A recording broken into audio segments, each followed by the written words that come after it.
Bismillahirrahmanirrahim. Qala al-musannifu rahimahullahu ta'ala wa nafa'ana bihi wa bi ulumihi fid dharaini amin. Malam hari ini kita masih membahas tentang bab yang keempat fi adabil muta'allimi fi durusihi wa ma ya'tamiduhu ma'as syaikhi wa rufqihi. Adab tentang seorang pelajar di dalam pelajarannya yang menjadi pedoman bersama guru dan juga teman-temannya. Kita yang keempat, warrabiu. Adab yang keempat seorang penuntut ilmu kepada pelajaran dan juga gurunya adalah ayyusahhiha ma yaqra'uhu qabla hafzihi tashihan jayyidan. Yang keempat adabnya adalah ayyusahhiha ma yaqra'uhu, mengoreksi apa yang dibacanya. Jadi apa yang sudah dipelajari, yang dibaca, misalkan baru saja kita melancarkan bacaan Al-Quran, ya diperbaiki dulu bacaannya qabla hafzihi, sebelum menghafalnya. Jadi hafalan itu nomor 2. Yang penting adalah bacaannya, makharijul hurufnya, tajwidnya, intonasinya, ya, qiraahnya bagaimana, ya, lazamnya gitu. Kalau itu udah bagus baru ngapalin. Dan banyak kan zaman sekarang itu ngapalin surat-surat pendek untuk mungkin biar kalau pas ngimamin bisa gitu. Tapi cuman menghafal, dan apalagi ngapalnya dari tulisan Latinnya kelihatan banget bacaannya itu. Didengarnya ya beda jauh sama orang yang memang bisa ngaji. Maka ayyusahhiha ma yaqra'uhu qabla hafdihi tashihan jayyidan, dengan pemeriksaan yang baik, diperiksa udah bener belum. Atau dalam bahasa bebasnya begini, jangan ngapalin Quran dulu, jangan ngapalin yang lain-lain dulu, bacaannya aja dulu lah diperbaiki. Kalau bacaannya udah bagus, karena orang yang mau di tahfidz Quran juga disuruh pertama kali tajwidnya bagus enggak? Nah, gitu. Imma ala syaikhi aw ala ghairihi mimma yaqanu. Nah, cara mengoreksi bacaan deres, ya. Kalau sekarang kan maunya satu baca, yang satu nyimak. Nah, kalau zaman saya dulu di pesantren itu kalau ngaji ya enggak nyimak bacaan orang lain, kita terus berkali-kali sampai giliran kita baca. Nah, tapi nggak apa-apa disimak rame-rame, ya nggak apa-apa, sambil belajar juga. Nah, terus kalau kira-kira kemarin kok disalahin sama guru, ya saya nanya sama yang lain, kemarin saya kok salah, nggak diketok-ketok. Saya kalau waktu ngaji itu kalau salah nggak diunjukin yang salah yang mana. Tapi kan karena kiai saya kan hafalan Quran, ngaji 3 orang satu sini, sambil merem sambil megangin kipas yang dari bambu itu. Kalau salah yang mana diketok-ketok, suruh mikir sendiri. Yang salah nggak diunjukin. Saya baca Fatihah itu sampai 3 malam. Padahal saya udah hatam berkali-kali. Di adiknya, kan 3 bersaudara, Kiai Muammar, Kiai Mualim, Kiai Muzir. Di Kiai Mualim, Kiai Muzir saya kalau ngucapin sesuatu itu benar, tapi kenapa kalau ihdinas shiratal mustaqim itu sama Kiai Muammar saya salah. Dan nggak diunjukin, asal nyampe ihdinas shiratal mustaqim digetok. Bingung ini yang salah yang mana. Ya itu maksudnya pentingnya kita mengoreksi ini. Ngoreksinya ini benar-benar bisa deresnya dikoreksi sama guru, artinya disorongkan kan. Ini bacaan saya udah benar belum? Nah, atau yang lainnya, artinya temen juga boleh kan. Nah, makanya kemarin kayak misalkan David nunjukin Mas Cito bacaannya yang begini ya begitu. Maksudnya ngingetin. Sebelum kalau belum lancar ya jangan menghafal dulu. Miman yatqanuhu, ya. Jadi bisa minta diajarin, dikoreksi sama orang yang dipercayainya.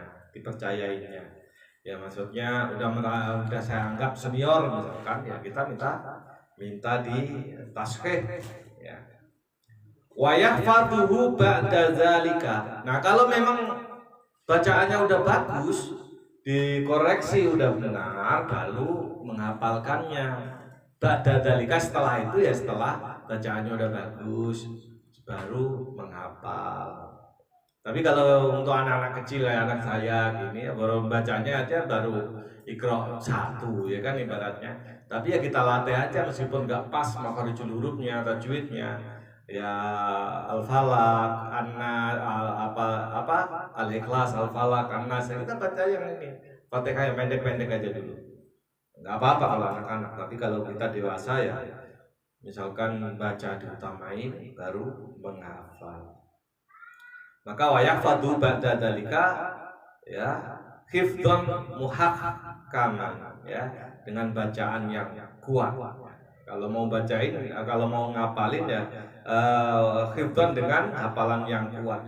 Kalau memang merasa daya ingatnya bagus, ya udah bacaannya udah bagus, ditindaklanjutin lagi, di follow up dengan menghafal. Summa yukarriruhu ba'da hifdzihi tikraron, ya, muwadzabin. Ya. Setelah dihafal, sumari yukarriruhu, diulang-ulang terus hafalannya itu, jangan cuma sekali dua kali, keburu lupa nanti. Ba'da hifdzihi, ya, summa yukarriruhu, kemudian mengulang-ulanginya, ba'da hifdzihi, setelah menghafalnya, tikraron, dengan mengulang-ulang yang muwadzabin, yang rutin. Ya, diulang-ulang rutin, continue. Makanya kemarin saya contohin, kalau yang hafid Al-Quran itu biasanya pagi pada subuh itu udah ngapalin lagi, ya, mengulang-ulang hafalannya supaya nggak hilang. Wala yahfadhu syai'an qabla tashihihi, jangan menghafal sesuatu sebelum mengoreksinya. Ibaratnya bacaannya masih amburadul, udah terobsesi supaya pingin hafal, ya enggak. Ya harus bacaannya dulu diperbaiki baru menuju hafalan. Karena apa? Li'annahu yuqa'u fit tahrifi. Karena sesungguhnya kalau bacaannya belum bagus, tajwidnya, makharijul hurufnya belum bagus, nanti bisa terjatuh pada tahrif, mendistorsi ibaratnya, ya, merubah arti, ya. Karena bahasa Arab itu kan kalau i'rabnya salah, ya udah artinya salah. Dzoroba kan dibaca duriba, kan beda lagi. Kalau dzoroba itu memukul, zuriba dipukul, antara mabni ma'lum dan mabni majhul, apalagi Al-Qur'an. Sekarang kan ini ada pujian-pujian itu, aduh, tolong Eka itu ditegur, itu diingetin, bukan ditegur. Ya, sholawatan lah. Gimana sholawatan itu? Ilahi salimil ummah minal afati wan nikmah, bukan nikmah. Coba dengerin kan, nikmah terus kan? Ilahi, ya Tuhanku, salimil ummah, selamatkanlah umat ini minal afat, dari kehancuran, nikmah, dan dari ini penyakit lah, malafat, ya, malah bahaya dan penyakit. Minta diselamatin. Lah ini minta diselamatin, nikmah dari nikmat, salah, ya kan? Nah ini tolong itu saya dengerin terus itu. Coba kalau mau subuh itu. Nah saya kan mau subuh, mau maghrib, atau mau isya lah, apa habis maghrib ya itu. Mau subuh sih kayaknya yang sering kedengaran. Nah, cuman emang serba salah kalau nggak di ini, karena ya itu karena hafalan. Ya itu kan hafalan, bukan lihat tulisan. Terus kayak azannya juga, kan la ilaha illallah, kan gitu kan, tiada Tuhan kepada Allah, akhirnya ilah, bukan illah, kan yang benar illah. Nih, ya coba dengerin aja, dengerin ya. dengerin. Terus ada juga saya dengar apa pendengaran saya yang ini deh, tolong diingat. Allahumma azirna minan nar, Allahumma azirna minan nar. Yang benar itu pakai jim, bukan pakai za. Kalau azirna itu ya datangkan kan? Zarah itu kan mendatangi. Allahumma ya Allah azirna minan nar, datangin kami ke neraka. Lah kan malah minta. Tapi kalau ajirna, ajaroh, jauhkan. Ya. Beda huruf, beda arti. Saya dengar itu imam kalau ini entah di mana, pokoknya kayaknya saya dengerin aja. Allahumma azirna minan nar, Allahumma azirna minan nar. Nah, inilah bahayanya tadi kan, li'annahu yuqa'u fi tahrifi. Karena kalau bacaannya nggak bagus, ya, terus ngapalin, ya itu dampaknya jeleknya seperti itu. Nah, ya kalau kita misalkan mau ngaji seperti ini, pas kita salah kan ingat, ada yang ngingetin. Nah, tapi kalau enggak ya begitu, dianggapnya benar. Waqad taqaddama annal ilma la yukhadhu minal kutubi fa innahu min adarril mafasidi. Dan sungguh telah lalu penjelasan bahwa sesungguhnya ilmu itu yang tidak diambil dari kita, artinya nggak dari pelajaran, cuman denger simai misalkan, tapi nggak dicocokin sama yang benar, gimana sih? Fa'innahu min adarril mafasid, itu adalah yang paling berbahaya, ya, yang paling berbahaya al-mafasidi, dan menjadikan kerusakan. Niatnya baik, niatnya berdoa, ilahi salimil ummah minal afati wan nikmah, malah gitu lah kan akhirnya salah arti. Ya, waqad taqaddama anal ilma la yu'khadhu minal kutubi fa innahu min adarril mafasidi. Bahwa sebenarnya ilmu yang tidak diambil dari kitab, tidak dipelajari, maka sesungguhnya ilmu itu paling berbahaya dan menuju kerusakan, membuat kerusakan. Wayam bagi, dan seyogyanya, sebaiknya ayah dura indahud dawata. Namanya belajar itu, ya, itu membawa, ayah dura menghadirkan di sisi seorang pelajar itu adalah tempat tinta. Kalau dulu kan kalau di pesantren kan pakai tinta ya, nulis ya, pakai tinta ditutul-tutul gitu. Wal qalama, bawa juga pulpen atau pensil apa saja. Wasikin, bawa juga pisau, buat apa? Buat berantem. Kalau dulu kan buat ngasah ini kolam tadi, karena dulu belum pulpen gitu. Kalau pulpen kan besar ya, nggak bisa buat maknain di gandul, makna gandul kitab-kitab nggak bisa. Nah kalau sekarang nyesuaiin lah, sekarang pensil aja pakai serutannya udah yang modern ya, nggak usah pakai pisau lagi. Untuk apa? Lias luka, untuk memperbaiki ya. Wayat bata, untuk mengoreksi mayusahhihuhu, dalam pengoreksiannya, pengoreksian pelajaran yang didapatkan itu lughatan, baik bahasanya, wa i'roban maupun i'robnya, susunan katanya, harokatnya bagaimana, itu pentingnya. Maka yang keempat ini saya tegaskan lagi bahwa seorang muta'allim, orang yang belajar itu harus mengoreksi bacaannya sebelum menghafalkannya. Hafalan nomor 2, jangan hafalan dulu baru dikoreksi, jangan. Tadi dikoreksi bacaannya, baru dihafalkan, pastikan jahidan dengan koreksian yang baik. Baik itu ngoreksinya ini, ngoreksi gimana sih?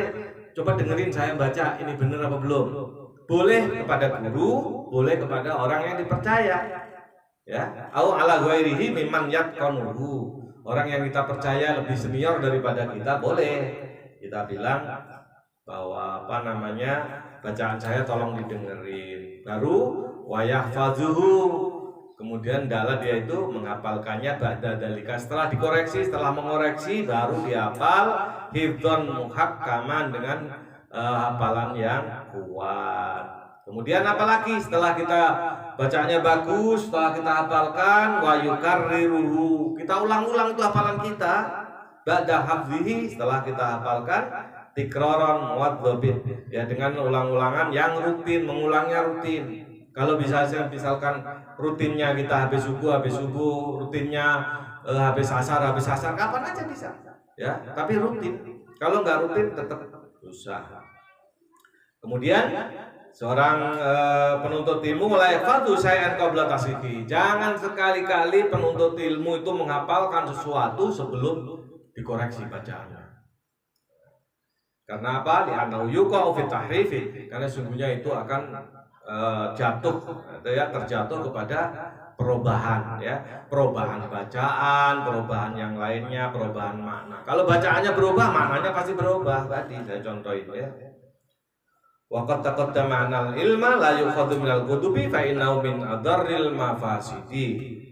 Penjelasannya sudah berlalu bahwa sungguhnya ilmu yang tidak didapat dari kitab-kitab, ya, kita nggak belajar, cuman yang denger terus hafal gitu aja, itu sesungguhnya yang paling bahaya. Yaitu tadi dikiranya benar ternyata salah dan artinya salah. Terus wayang bagi ayah dura indaud dawata wal qalama wasikina liyasluha wayadbato ma yusakhibuhu lughatan ma'irabat. Namanya ini ya pakai ATK lah, bawalah, mungkin ada buku, ada pulpen, ada apa lihat baca. Ya, kalau di sini nggak harus seperti yang di dalam kitab, karena zaman sekarang udah nggak zamannya lagi. Bawa tempat tinta, terus kolam, terus pisau, nah, untuk memperbaiki atau memeriksa tadi. Baik, saya lanjutkan lagi. Wal khamisu yang kelima. Nah, seorang muta'alim itu, seorang menuntut ilmu yang kelima itu apa yang harus dilakukan? Yubkar li sima'il ilmi, ya. Ayyabkar. Hendaklah kalau berangkat pagi-pagi, ini kan kalau kita sekolah, karena ini malam ya enggak pagi-pagi. Kalau sekolah itu usahakan enggak telat. Ayyabkar li sima'il ilmi, untuk mendengarkan pelajaran lasi amal hadis, ya, termasuk di dalamnya ya hadis.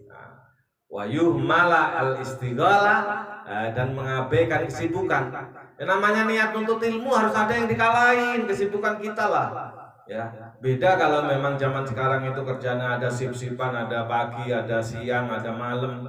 Ya, kayak misalnya saudara Minin misalkan, ya nggak apa-apa, beda. Tapi kalau kesibukan yang di luar tanggung jawab, misalkan karena mungkin hal-hal yang bisa ditinggalin, ya itu abaikan dulu, ya. Wala yuhmala istighala bihi wa bi ulumihi, ya. Jangan mengabaikan kesibukan wa bi ulumihi bihi, sebab kesibukan tadi nanti akan ini kalah nanti kitanya. Wa bi ulumihi, dan dengan ilmunya, wan nadri fi isnadihi, kemudian mengamati juga kalau misalkan hadis tadi kan, bihi dengan hadis. Wala yuhmal istighal, jangan mengabaikan kesibukan bihi dalam menuntut dengan ilmu hadis tadi. Jadi kesibukan kita harus benar-benar. Nah, kemudian dengan ilmu yang didapatkan kita harus mengamati. Yang pertama kalau kita bilang ini contohnya kan hadis di sini. Kemarin kan Quran udah ya.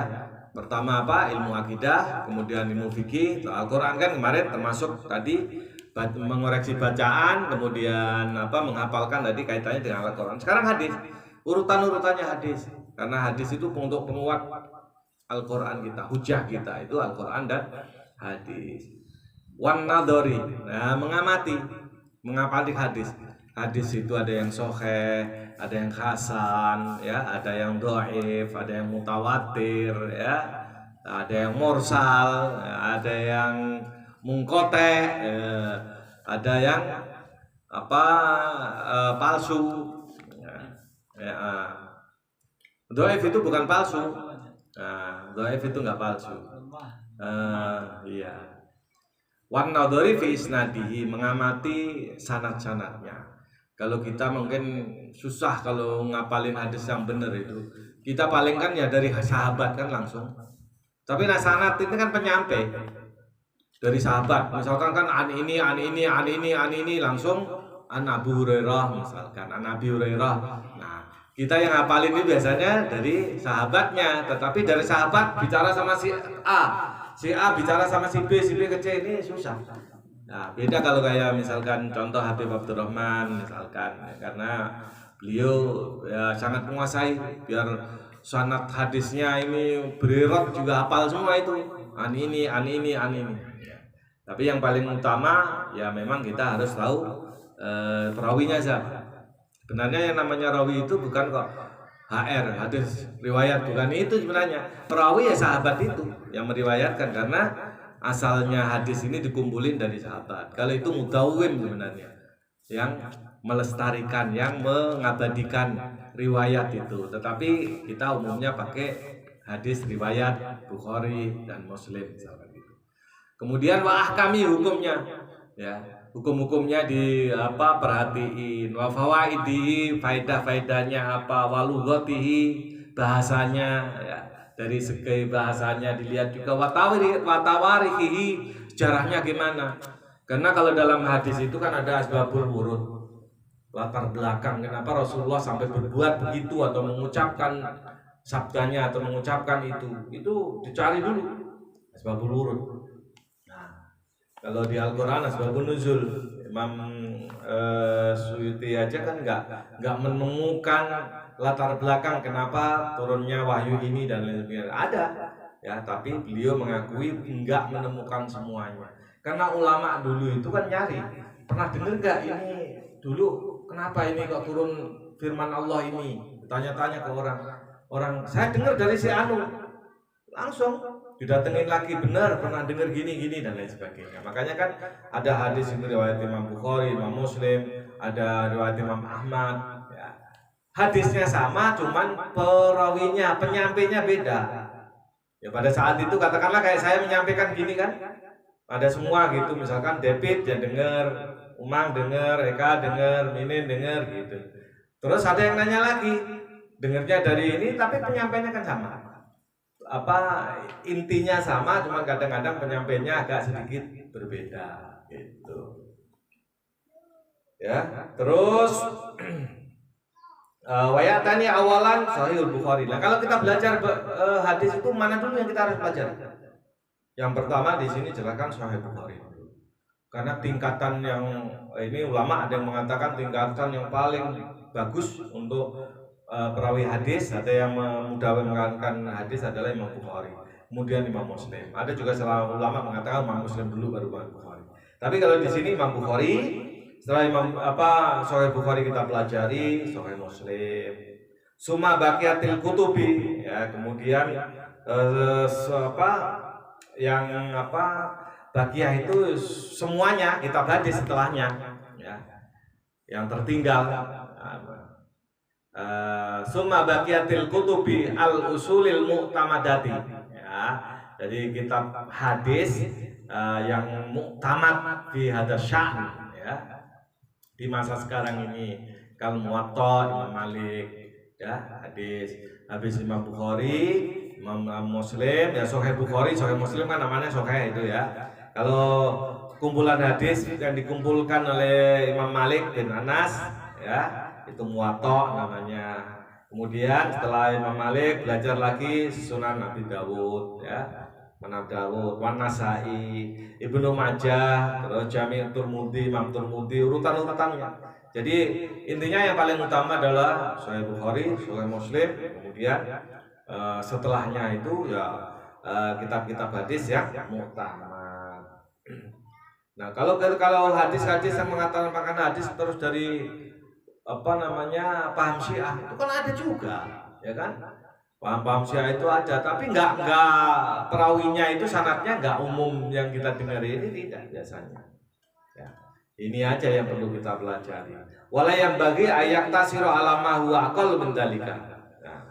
Dan tidak seyogyanya terus kita itu kalau udah mempelajari Sahih Bukhari, Sahih Muslim terus merasa cukup ya, jangan. Kita harus berambisi terus. Serakah itu yang dibolehin hanya serakah dalam urusan ilmu. Kalau kita serakah harta bisa merugikan orang lain ya. Tapi kalau serakah ilmu nggak ada orang dirugiin. Emang ada nyuri ilmu kan nggak ada.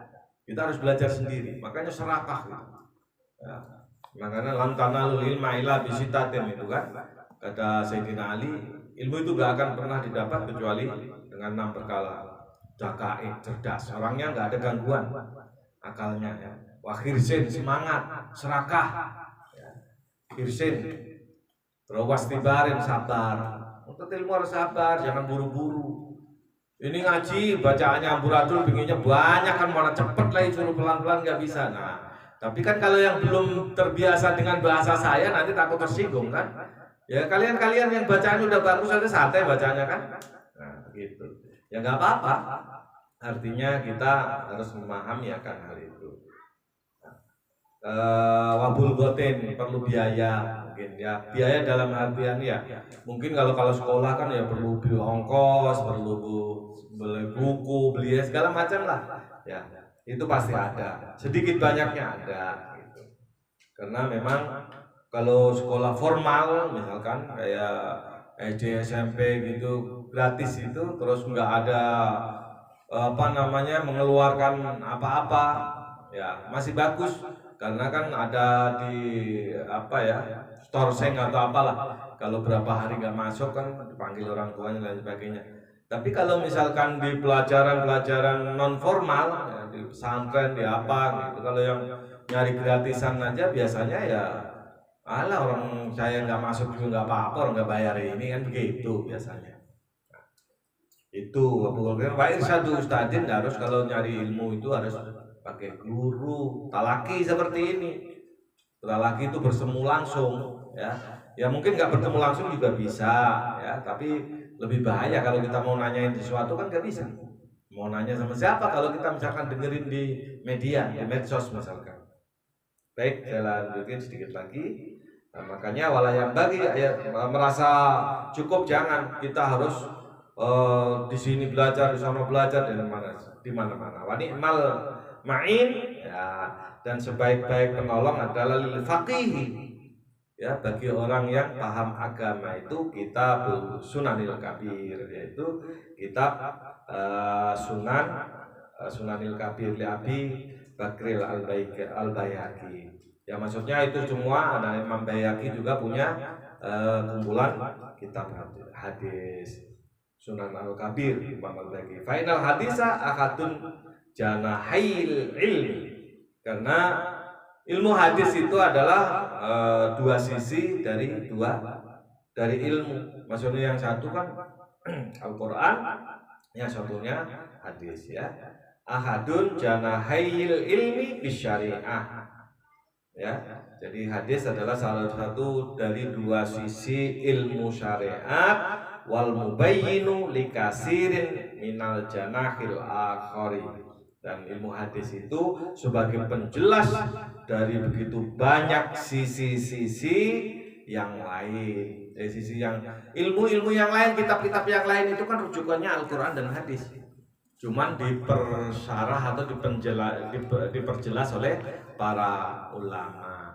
Wahwal Quran, yaitu Al-Quran. Yang satu adalah hadis, yang satu Al-Quran. Qala Imamun Asy-Syafi'i rahimahullah, berkatalah imam kami yaitu Imam Asy-Syafi'i rahimahullah, man nadhara fil hadisi kuwiyat hujjatuhu. Barang siapa nadhara itu kan melihat, kalau arti bahasanya, tapi mempelajari. Barang siapa mempelajari ilmu hadis itu kuwiyat hujjatuhu, kuat hujjahnya. Jadi kalau hujjah cukup sampai Al-Quran apa enggak kuat? Ya kuat juga tapi kurang. Nanti kayak paham apa itu Ingkarus Sunnah itu yang UNJ ya, Universitas Negeri Jakarta itu dulu IIN dosennya kan, bagaimana kalau misalkan nggak ngikutin apa kata dosennya nilainya jelek, ya udah ikutin aja, orang namanya kuliah ya. Sama kayak saya Tagil Sirat kan waktu kuliah di Madinah ya, di Makkah ya kan, di Ummul Qura beliau hujahnya banyak kan dari bin Bas, Ibnu Taimiyah gitu, karena kan di sana pahamnya Wahabi ya. Disertasi beliau itu tesis lah ya, tesis beliaunya itu ya. Shadaqallahul azim ya, cukup mungkin sampai sini saja, nanti baru ke pelajaran. Jadi inilah pentingnya kenapa kita harus belajar ya, karena ternyata selama ini kita udah banyak tahu, tapi ya masih ada aja yang belum tahu. Mudah-mudahan ini bermanfaat buat kita, menambah wawasan kita, dan dengannya kita mampu meningkatkan iman kita dan ketakwaan kita kepada Allah Subhanahu wa Ta'ala. Kebenaran hanya datangnya dari Allah dan Rasulnya, kesalahan dari saya pribadi mohon dimaafkan. Sebagaimana biasa, kita tutup dengan bacaan surat Al-Asr 3 kali dan kafaratul majlis. Bismillahirrahmanirrahim. Wal 'asri innal insana lafi khusrin illa alladzina amanu wa 'amilus shalihati wa tawassaw bil haqqi wa tawassaw bis sabr. Bismillahirrahmanirrahim. Wal 'asri innal insana lafi khusrin illa alladzina amanu wa 'amilus shalihati wa tawassaw bil haqqi wa tawassaw bis sabr. Bismillahirrahmanirrahim. Wal 'asri innal insana lafi khusrin illa alladzina amanu wa 'amilus shalihati wa tawassaw bil haqqi wa tawassaw bis sabr. Subhanaka Allahumma wa bihamdika asyhadu an la ilaha illa anta astaghfiruka wa atubu ilaik. Hadanallahu wa iyyakum ajma'in wallahul muwaffiq ila aqwamit thoriq wal 'afwu minkum. Wassalamualaikum warahmatullahi wabarakatuh.